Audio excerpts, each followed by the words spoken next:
কর ফাঁকির অভিযোগে তদন্তের অংশ হিসেবে আর্জেন্টিনা ফুটবল অ্যাসোসিয়েশনের সদর দফতর এবং কয়েকটি বড় ক্লাবে অভিযান চালায় দেশটির পুলিশ। এখন পর্যন্ত ক্লাব এবং ব্যক্তিগত বাসায় 25 থেকে 30টি অভিযান পরিচালিত হয়েছে। বার্তা সংস্থা এএফপিকে বিষয়টি নিশ্চিত করেছেন পুলিশের একজন কর্মকর্তা।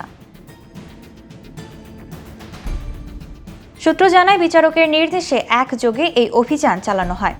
বুয়েন্স আইরেসের দক্ষিণে এএফএর সদর দফতর, জাতীয় দলের অনুশীলন মাঠ এবং প্রথম বিভাগের রেসিং ক্লাব সান লরেঞ্জো, ইন্ডিপেন্ডিয়েন্তে ও বেনফিল্ডেও অভিযান চালান কর্মকর্তারা।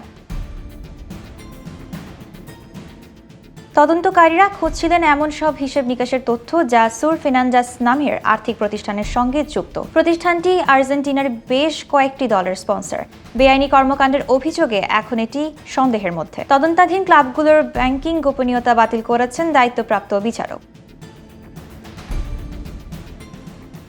আর্জেন্টিনার কর কর্তৃপক্ষ প্রতিষ্ঠানটির বিরুদ্ধে 55 কোটি আর্জেন্টাইন পেসো কর ফাঁকির অভিযোগ দায়ের করে। আর্জেন্টাইন ফুটবলে প্রতিষ্ঠানটির বেশ কিছু ব্যবসায়িক চুক্তি রয়েছে এবং এর প্রধান নির্বাহী কর্মকর্তা এরিয়েল ভেলেজো এএফএ সভাপতি ক্লোদিও তাপিয়ার ঘনিষ্ঠজন। সুর ফিনান্জাস গত বছর আর্জেন্টাইন ফুটবল লীগ এবং জাতীয় দলের স্পন্সরও ছিল। স্থানীয় সংবাদ মাধ্যম জানিয়েছে, ক্লাবগুলোকে ঋণ দেওয়ার বিনিময়ে প্রতিষ্ঠানটি সম্প্রচার সত্ত্বের সুবিধা পেয়েছে কিনা তা খতিয়ে দেখা হচ্ছে। বুয়েস আইরেসের আথলেটিকো এক্সকুশিনিস্তাস ক্লাব এক বিবৃতিতে জানিয়েছে, তদন্তাধীন প্রতিষ্ঠানের সঙ্গে একটি সাধারণ স্পন্সরশিপ চুক্তি ছাড়া আর কোনো আর্থিক সম্পর্ক নেই। রেসিং ক্লাব জানিয়েছে, 2023 সালে তারা সুর ফিনান্জাসের সঙ্গে একটি বাণিজ্যিক চুক্তি করে, যার মেয়াদ শেষ হবে 2025 সালের 31 ডিসেম্বর। সেটি ছিল বিজ্ঞাপন ও স্পন্সরশিপ চুক্তি। ক্লাবটির দাবি, সুর ফিনান্জাস বরং তাদের কাছে আর্থিকভাবে ঋণী। 2022 বিশ্বকাপ জয়ী আর্জেন্টিনার ঘরোয়া ফুটবলে সাম্প্রতিক কিছু বিতর্ক এএফএ সভাপতি তাপিয়ার ক্ষমতা নিয়ে প্রশ্ন তুলেছে।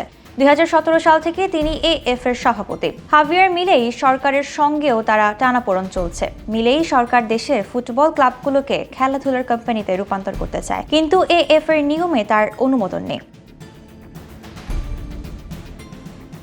ব্যারাকা সেন্ট্রালেও অভিযান হয়। 2 দশক ধরে এই ক্লাবের নিয়ন্ত্রণে ছিলেন তাপিয়া। এই ক্লাবের প্রতি রেফারির পক্ষপাতের অভিযোগে সাম্প্রতিক মাসগুলোতে আর্জেন্টাইন ফুটবলে অস্থিরতা বেড়েছে।